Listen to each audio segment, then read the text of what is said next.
Ciao a tutti e benvenuti su Wow Podcast Italian. Sono Mia e oggi sono qui con una storia speciale per voi. Se state imparando l'italiano, questo episodio fa esattamente per voi. Ascolterete una storia raccontata in italiano semplice e naturale, con un ritmo lento e chiaro, perfetto per chi vuole migliorare la comprensione. Non ci sono regole grammaticali da studiare, solo una storia vera, raccontata con il cuore. È il modo più bello per imparare una lingua, attraverso le emozioni, le situazioni e le parole di tutti i giorni. Se siete pronti, mettetevi comodi. Iniziamo. Buongiorno. Oggi voglio raccontarvi una storia che mi ha cambiato in modo che non mi aspettavo. Una storia di paura, di speranza e di un caffè che non ho mai dimenticato. Era un lunedì mattina. Il tipo di lunedì mattina in cui ti svegli e il tuo stomaco sembra già sapere che qualcosa di grande sta per succedere. Io mi sono svegliata alle 6, anche se la sveglia era impostata per le 6:30. Non riuscivo a dormire. Mi sono alzata, sono andata in bagno e ho guardato allo specchio per un lungo momento. Sei pronta, Mia? Ho detto a me stessa sottovoce. La risposta onesta era no.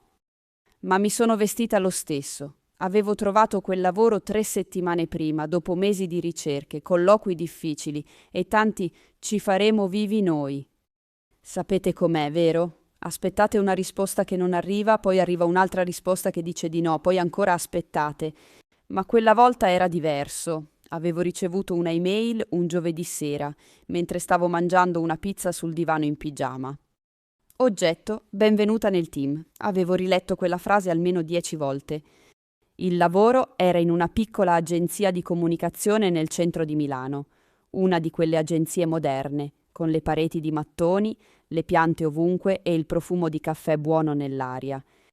L'avevo visitata durante il colloquio e mi era piaciuta subito, ma adesso era diverso. Adesso dovevo tornarci come dipendente, sono uscita di casa con 20 minuti di anticipo.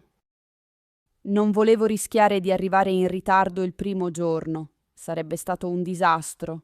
Ho preso la metropolitana, poi ho camminato per 10 minuti lungo una strada piena di platani.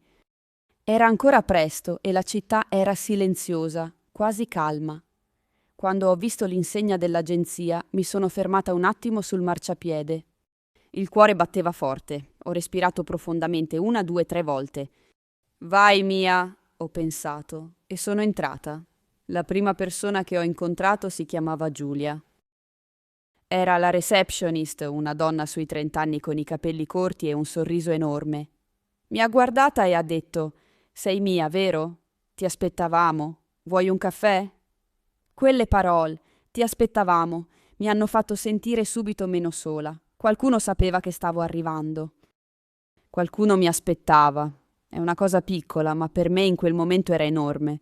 Ho detto sì al caffè, ovviamente. In Italia il caffè è quasi sempre la risposta giusta. Giulia mi ha portato in una stanza grande, luminosa, con tante scrivanie disposte in modo irregolare. Non c'erano uffici separati, solo uno spazio aperto dove le persone lavoravano vicine. Su alcune scrivanie c'erano fotografie, piante piccole, tazze personalizzate. Si vedeva che le persone ci passavano molto tempo. Ho contato in silenzio 12 persone. Alcune stavano già lavorando, altre chiacchieravano sottovoce vicino alla macchina del caffè. Qualcuno ha alzato la testa e mi ha sorriso. Qualcun altro era concentrato sullo schermo e non ha nemmeno notato che ero entrata. Mi sono chiesta, tra qualche mese sarò anche io così? Concentrata, abituata, a mio agio, sembrava impossibile in quel momento. Il mio capo si chiamava Marco. Era un uomo sui 45 anni, capelli grigi ai lati, occhiali sottili, un modo di parlare lento e preciso. Mi ha stretto la mano e ha detto: Benvenuta, Mia, sono contento che tu sia qui. Sai già che lavorerai con il team di contenuti, giusto? Ho detto di sì, anche se in quel momento la mia mente era un po' nebbiosa. Marco mi ha spiegato come funzionava l'agenzia, chi faceva cosa, quali erano i progetti principali. Io ascoltavo e cercavo di ricordare tutto, ma erano tante informazioni tutte insieme. A un certo punto ho pensato: forse ho fatto un errore, forse questo posto è troppo per me. Ma poi mi sono ricordata di quella email. Benvenuta nel team. Loro avevano scelto me. Dovevo fidarmi di questo. La persona con cui avrei lavorato più spesso si chiamava Andrea. Era giovane, forse 28 anni, con una giacca verde bottiglia e le cuffie intorno al collo. Mi ha salutata con un sorriso aperto e ha detto: «Finalmente, avevo bisogno di qualcuno con cui parlare di parole. Qui sono tutti grafici e sviluppatori». Ho riso. Era una battuta semplice, ma mi ha messa a mio agio in modo immediato. A volte basta una persona giusta per cambiare l'atmosfera di un posto intero. Andrea mi ha mostrato il computer che avrei usato, i programmi principali, i file condivisi. Mi ha spiegato come funzionava il nostro lavoro: scrivere testi per i clienti, gestire i contenuti sui social, preparare newsletter e articoli. Cose che sapevo fare, ma in un contesto nuovo, con regole nuove e aspettative nuove. La mattina è passata in fretta. Verso le 11:30 qualcuno ha detto ad alta voce come pausa caffè e metà dell'ufficio si è alzata quasi in sincronia. Ho capito che questa era una tradizione importante. Siamo andati tutti in una piccola cucina con un tavolo rotondo, sedie colorate e una macchina del caffè professionale enorme. Le persone chiacchieravano, ridevano, parlavano di un progetto, di un cliente difficile, di una serie televisiva. Io ascoltavo più che parlare. Non perché non avessi niente da dire, ma perché volevo prima capire i nomi, le dinamiche, chi era amico di chi faceva battute e chi preferiva parlare di cose serie. Voi lo fate anche. Quando entrate in un posto nuovo, osservate prima di agire? Il pranzo è stato la prima vera prova sociale della giornata. Andrea mi ha chiesto se volevo unirmi a lui e ad altre 2 colleghe per andare al bar vicino. Ho detto sì, anche se dentro di me una piccola voce diceva: «E se non sai di cosa parlare?» Le 2 colleghe si chiamavano Francesca e Valentina.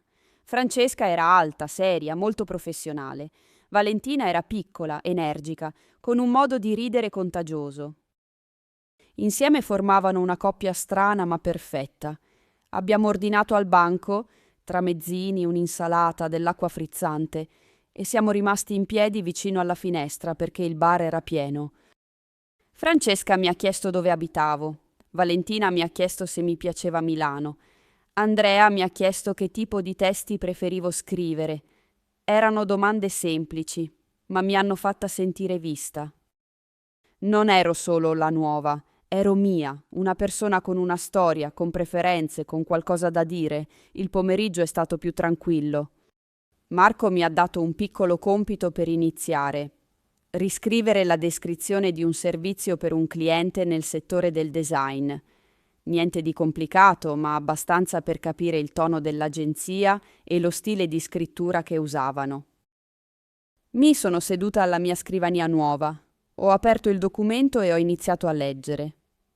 C'era silenzio intorno a me, il tipo di silenzio produttivo che si sente negli uffici quando tutti stanno lavorando davvero.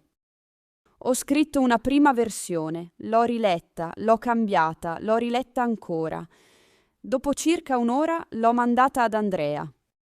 5 minuti dopo una notifica. Ottimo lavoro, Mia, esattamente quello che cercavamo. Ho chiuso gli occhi per un secondo e ho sorriso.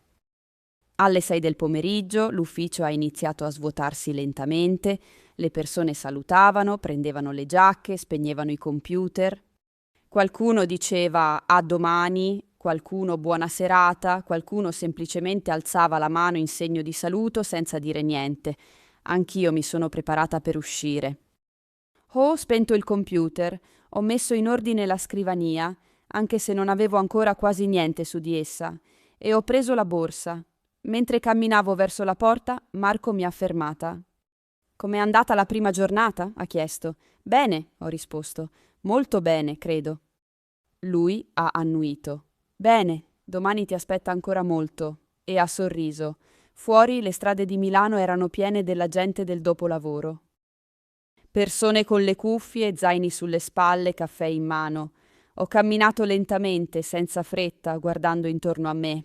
Pensavo a quella giornata, alle persone che avevo conosciuto, a Giulia con il suo sorriso enorme, ad Andrea con la sua giacca verde, a Francesca seria e Valentina energica, a Marco e al suo «domani ti aspetta ancora molto».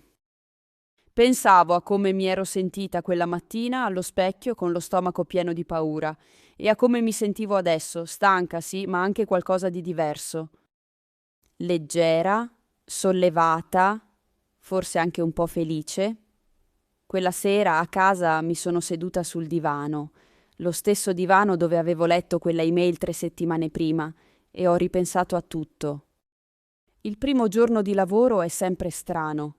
Non sai ancora dove mettere le cose, non sai ancora come funziona la macchina del caffè. Non sai ancora chi saluta e chi preferisce il silenzio. Non sai ancora quale sia il tuo posto, in senso letterale e in senso più profondo. Ma lo scopri, un passo alla volta, un caffè alla volta, una conversazione alla volta, e quella piccola frase, ottimo lavoro Mia, me la sono portata a letto come un regalo. Era piccola, ma era mia. Avete mai vissuto un primo giorno di lavoro che vi ha fatto sentire così? Quella mescolanza strana di paura e speranza, di curiosità e insicurezza? Mi piacerebbe sapere com'è andata per voi. Scrivetemi nei commenti com'è stato il vostro primo giorno in un posto nuovo. Vi siete sentiti subito a vostro agio o ci ha voluto un po' di tempo? Se questa storia vi ha aiutato a praticare l'italiano e vi è piaciuta, potete lasciarmi un like. Mi aiuta molto a capire che tipo di contenuti preferite. E se volete continuare ad ascoltare storie come questa per migliorare il vostro italiano ogni giorno, iscrivetevi al canale, è gratuito e ci sono nuovi episodi ogni settimana. Io sono Mia e vi ringrazio per aver ascoltato fino alla fine. Significa molto per me sapere che siete qui, che state imparando, che state cercando di crescere. Continuate così, l'italiano si impara ascoltando e voi lo state già facendo. A presto e buona serata a tutti.